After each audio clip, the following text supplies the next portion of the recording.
We started this series on mechanics by defining standard mechanical quantities as combinations of space, time, and matter. We use the symbol Q for generic mechanical quantities, with unspecified exponent x and y of the space and time dimensions. We saw in the first episode that these exponents x and y could be understood as coordinates in a plane to represent the mechanical quantities. And we've seen that very often, these exponents were small integers, such that we could represent the standard mechanical quantities in a table, which includes all the usual suspects: mass, force, energy, pressure, power, etc. The table is still in development, so help us fill the blank spots by leaving comments with the hashtag #MECTable. This table will be our main tool throughout this series on mechanics. It offers a graphic way to understand the relationships that exist between different mechanical quantities mediated by space and time. In the previous episode, we discussed the relationships between mechanical quantities on the same line, like stress, stiffness, force, and energy. We saw that the ratio of pairs of mechanical quantities on the same line produce simple length. If two quantities Q1 and Q2 are on the same line, they share the same time exponent, y, and have distinct spatial exponents, x1 and x2. We then define the length built from the ratio of these two quantities. We saw that depending on the choice of quantities Q1 and Q2, simple length like this could be used to understand the size of a lot of things: supernova remnants, stars, planets and moons, craters, drops, even atoms. Today we consider pairs of mechanical quantities on the same column. These pairs produce simple times, characteristic durations or periods, depending solely on the ratio of two opposing mechanical quantities. Even if we restrict ourselves to standard mechanical quantities on this table, there are still many possible pairs sharing the same space exponent. The last episode on simple length was really too long, so we won't show as many examples for the simple times, only a few to illustrate the general formula. If two quantities Q1 and Q2 are on the same column, that is with the same space exponent x, then a time can be built from their ratio, raised to a power taking into account the difference in the exponent y1 minus y2. It is the simple length case transposed to the time dimension. Let's see a first example: the time built from the ratio of an action h and an energy E. Energy and action are indeed in the same column, with space exponent 2. And they are next to one another, so their time exponent only differ by 1. So if we start from the general formula, Q1 is the action, and Q2 is the energy. Y1 is equal to minus 1, and Y2 is equal to minus 2. And voila! The simple ratio of action and energy produces a time. The part of physics where a constant action is most dramatically felt is quantum mechanics, while the action is the Planck constant we talked about at the end of the last episode. We can rearrange the equation to express the energy from Planck constant and the inverse of time, which is usually written as a frequency, omega. That's the equation that started the whole quantum revolution, Planck's relation, which gives the energy of a photon a frequency omega, or the frequency from the energy. This is the formula behind Einstein's Nobel Prize on the photoelectric effect.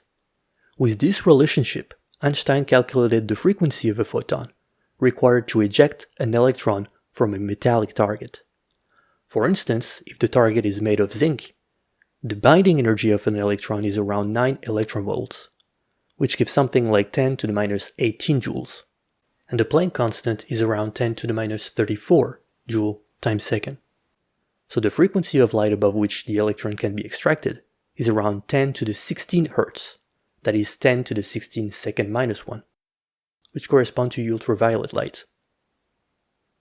This relationship between frequency, energy, and action, or this one expressed from the period of the photon of energy E, are really the same, an instance of the same time-producing mechanical ratio.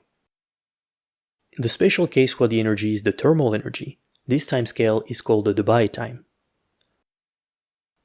The quantum world provides a constant action, But this formula, or this one, are just instances of the more general ratio of any action and any energy.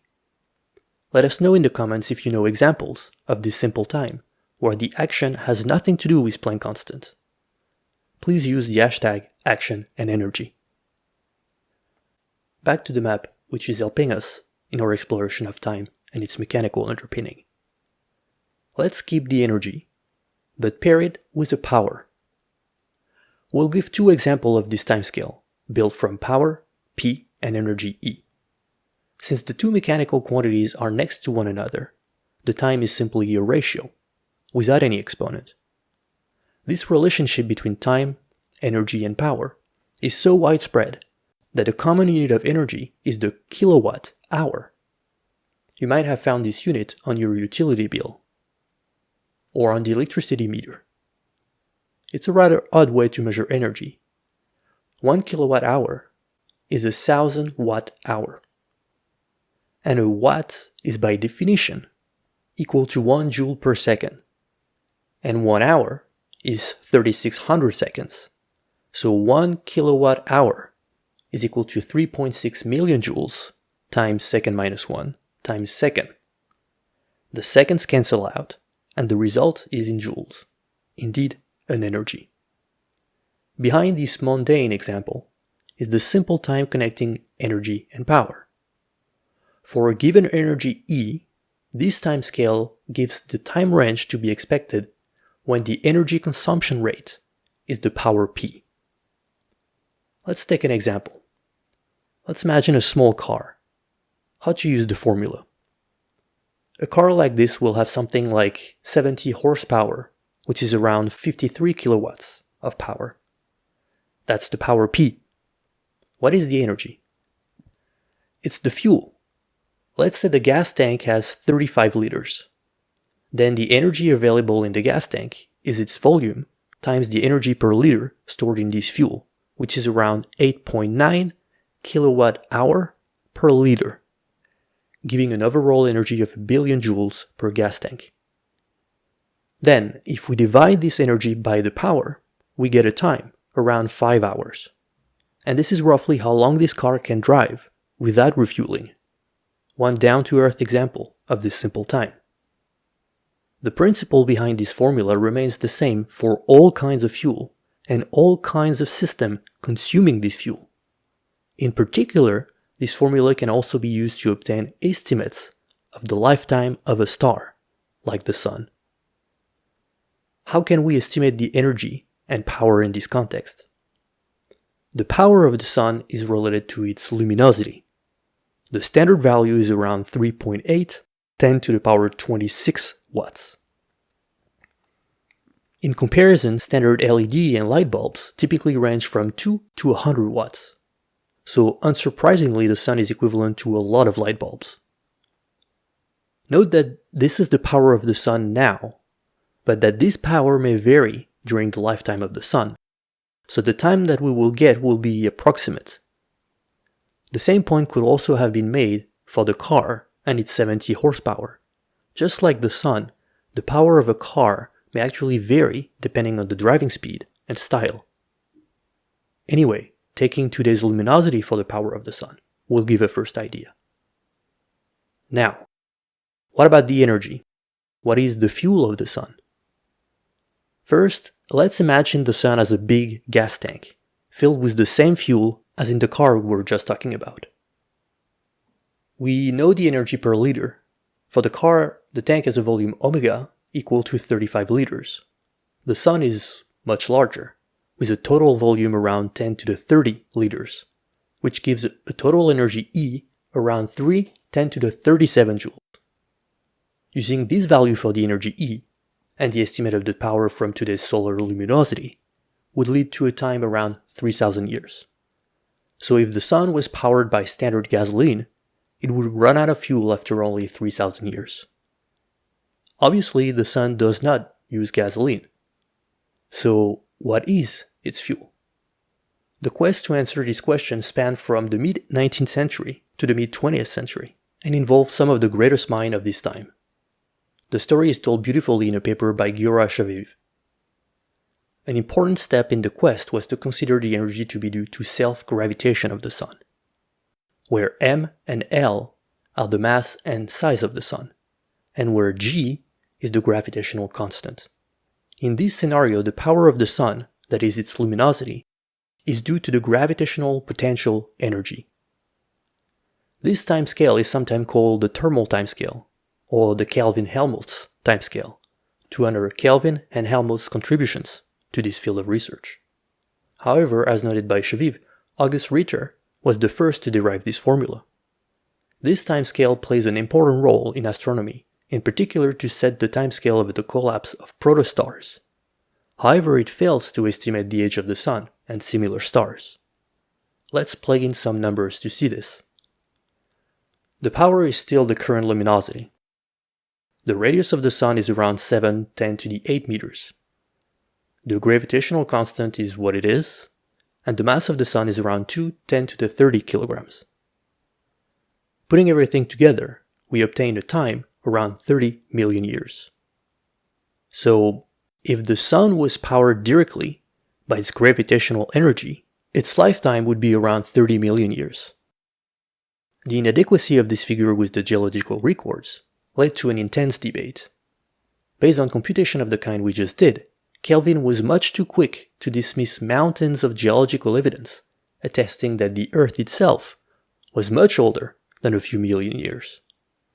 Well, Kelvin was wrong, and the geologists were right.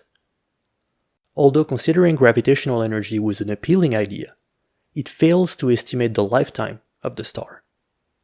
So the question of the fuel was open again at the beginning of the 20th century, right when the atom was starting to unveil its mysteries. And around the time that guy came up with a conversion formula between mass and energy. What would we get if m is the total mass of the Sun and c is the speed of light?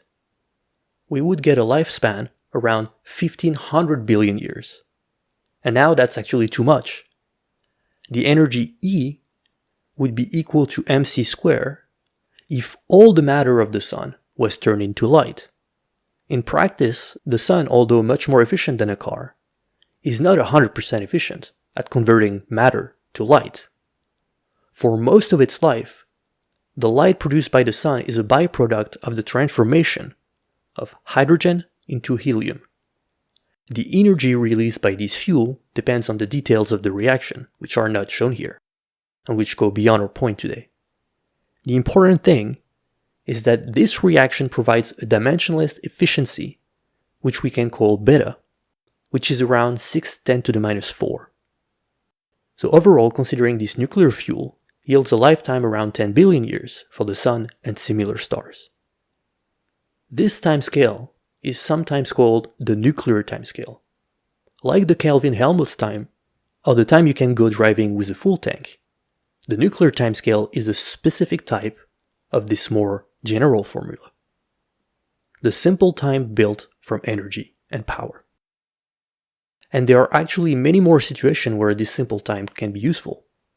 We promised to keep this video shorter than the previous one, on simple length, so we must refrain and move on to a different kind of simple time. If you know of other examples where this formula is useful, leave us comments with the hashtag energy and power. For instance, what would we get by considering E to be the thermal energy, based on the temperature theta, and the time to be the inverse of a reaction rate K, a chemical reaction rate? What would be the power P in that case? Alright. We started with action and energy, and we've just seen energy and power. Let's move to a different column and consider mass and stiffness. This timescale dates back at least to Hooke and the first formalization of the concept of stiffness, and it has many more modern applications, in particular in the realm of droplets, where the stiffness is interpreted as a surface tension. So mass and stiffness. Any idea where that time comes up? A familiar sight for students in physics, the spring and mass, the harmonic oscillator. Here is the simple time built from pairing mass with stiffness. The 1/2 exponent should come with no surprise since mass and stiffness are separated by 2 in their time exponents. The man to be credited for identifying this timescale is certainly Robert Hooke. Hooke was a pioneer in many ways, from astronomy to biology. He even coined the term cell in his amazing book Micrographia to describe the building blocks of living organisms. But Hooke was not exactly Newton's best friend, who relentlessly tried to discredit him. This painting, for instance, might not even be of Hooke, because Newton used all of his power to get rid of any portrait of his rival and to erase his many contributions to science. But this timescale resisted the assault. In this simple formula, Hooke realized that time could emerge from the balance of 2 opposing effects. The mass tends to increase the time, whereas the stiffness of the spring shortens it. This was probably one of the first examples demonstrating how time could be the result of the sole interplay of mechanical quantities. This simple time gives the scaling of the period of oscillation tau, where as usual, the approximate equality underlies the fact that we dropped numerical factors, like 2 pi. In textbooks, the stiffness is usually called K, but we prefer gamma. First, because we just use K to refer to a reaction rate. Second, because the stiffness has the same dimensions as the surface tension, where gamma is the symbol most often used. Third, because we do what we want. In the context of the harmonic oscillator, this simple timescale underlines an important point. A simple time can refer to a fixed duration, like the lifetime of the sun in the previous example, or it can refer to a recurring duration, a period, or the inverse of a frequency. The formula itself does not contain any indication as to the nature of the timescale, once in a lifetime or recurring. This can be illustrated in a different instance of this simple time. Dripping water drops illustrate Hooke's time in 2 different ways. First, as a recurring time, a period, that of the oscillation of the drop shape during its fall. Let's rewind. Here, see how the drop is flat, oblate? Rewinding a little bit more, we see the drop takes a pointy shape, a prolate shape. And a short while before, it was flat again. As shown quite clearly on the channel Minute Lab, the period of oscillation is given by Hooke's time, where m is the mass of the drop, and gamma is the surface tension between the liquid and the surrounding medium, air in this example. Rewinding the film a bit more, we get another example of the same timescale, now occurring only once, as the breakup time of the hanging drop. The ratio between the drop mass and the surface tension gives the order of magnitude of the time for the hanging cylinder of water to pinch off and start falling. So here, this simple time is the lifetime of the liquid bridge. Following the drop to the ground, Hooke's time is also the time of contact of the rebounding drop. That is the duration between the instant of contact and the instant of departure. And this is true for a large range of impact speeds. The contact time does not depend on the impact speed. So overall, Hooke's time shows up in a lot of dynamics associated with drops. Hooke's time, tau, is the duration of pinching of a drop of liquid like water. It is the period of oscillation of the drop, and the contact time during rebound. And there are actually a lot of other situations where this whole timescale shows up in the dynamics of liquid drops. In this context, the mass of the drop is usually expressed from its density ρ and volume omega. Then, the volume of the spherical drop can be expressed from the cube of its size d. Written in this way, Hooke's timescale is usually called the Rayleigh time, in honor of Lord Rayleigh, whom derived it in the context of the instability of liquid jets and the oscillation of droplets. His 1879 paper is a great example of dimensional analysis. This timescale is also referred to as the inertial capillary time, where the adjective inertial refers to the presence of the mass m, or density ρ, and the adjective capillary refers to the presence of the stiffness, or surface tension gamma. This timescale provides the natural ticking clock behind a lot of capillary phenomena, as long as the drop mass and surface tension remain the dominant mechanical quantities. This is not always the case. For instance, the pinching, the oscillation of drops, and the rebound are altered if the fluid is very viscous, or if the material has significant elasticity, or both. Some materials called viscoelastic can be viscous, have elasticity, and still have a non-negligible mass and surface tension. We will come back to this in the future.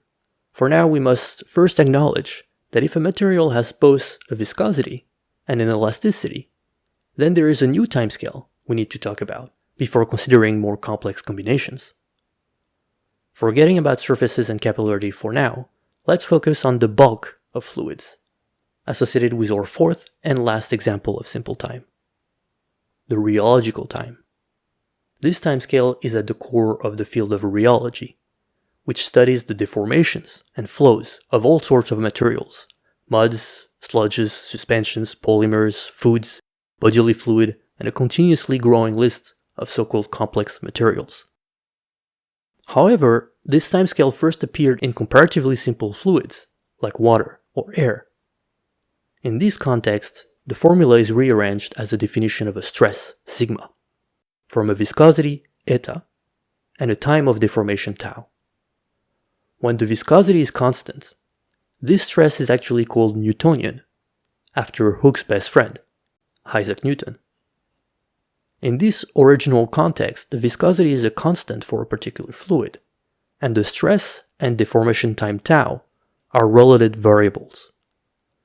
A higher applied stress implies a shorter deformation time, and vice versa. The inverse of the time of deformation is understood as the rate of deformation, also called strain rate. The deformation or strain gamma is a dimensionless quantity, related to the ratio between an initial size d1 and a later size d2 after deformation. Usually the deformation is defined as the ratio of the increment in size of the initial size. So in this example, it would be around 0.4, that is, the cylinder has increased by 40%. The deformation rate takes into account the time involved in this deformation. If the length d1 is measured at time t, and the length d2 at time t plus delta t, then the deformation rate is gamma over delta t. Since the strain rate is the time derivative of the strain, it is often written as gamma dot, gamma with an overhead dot, a notation common in mechanics to symbolize time derivatives. In practice, this relation between stress, viscosity, and strain rate can get quite complicated since deformation along one direction may be associated with deformation along other directions.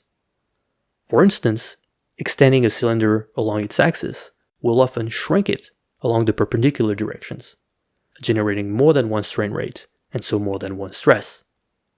These complications are beyond our scope today. There are many kinds of deformations, and for some of them, identifying a growing size can be quite difficult.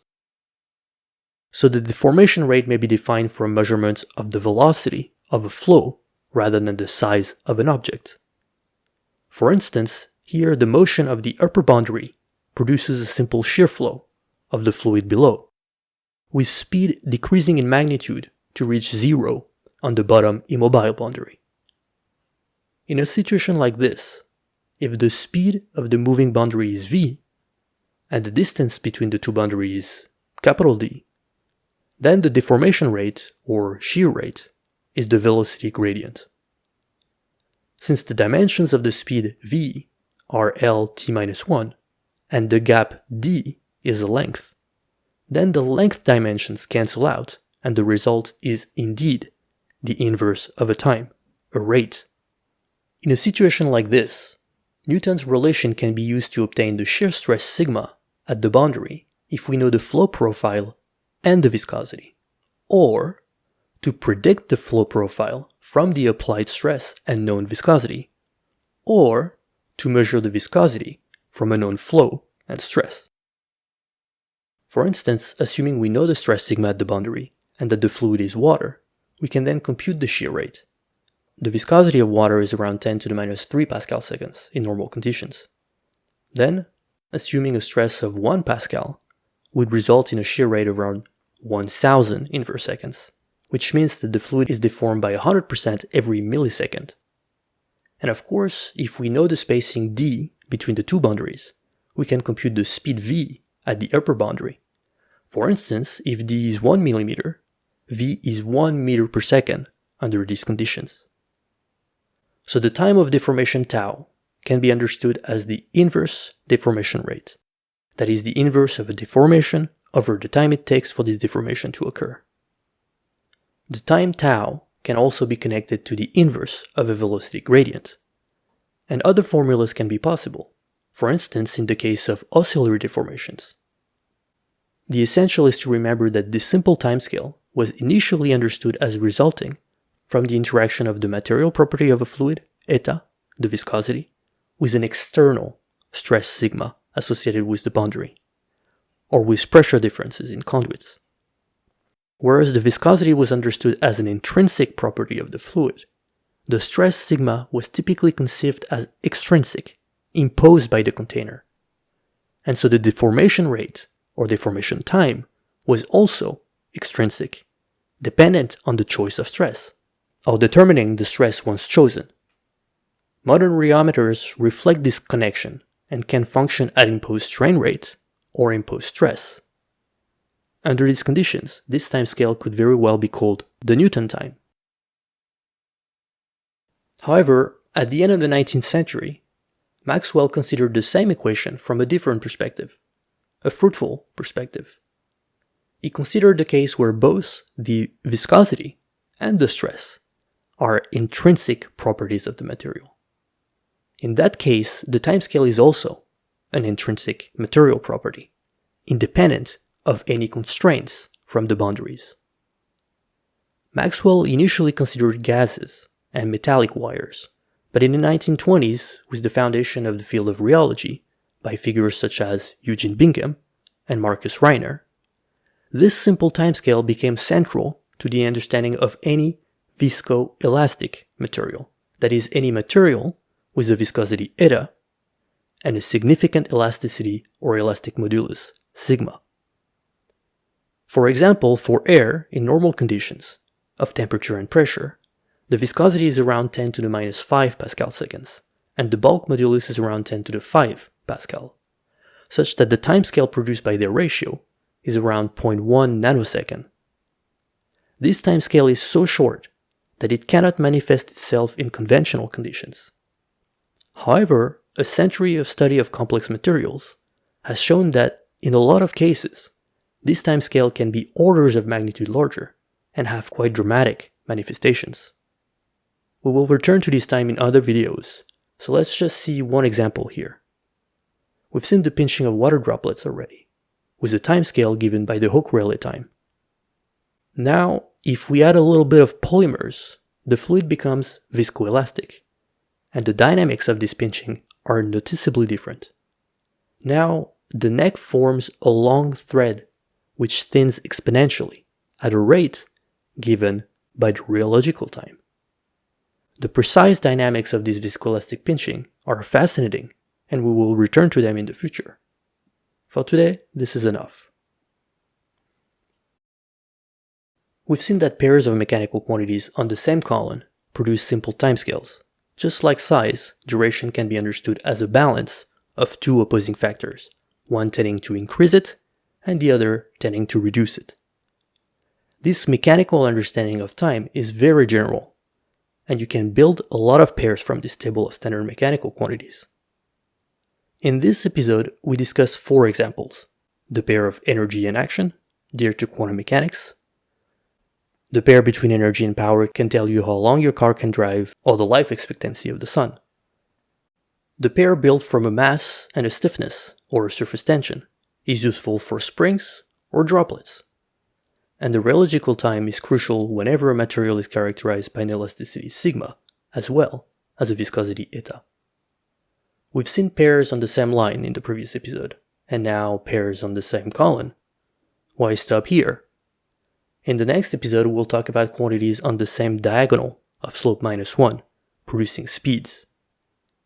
We will then be ready to tackle any pair of quantities, producing more complex spatiotemporal relationships, like energy and density, which is the basis for the explosion series. And eventually we will be ready to talk about combinations of more than two mechanical quantities, producing more complex kinds of length and timescales.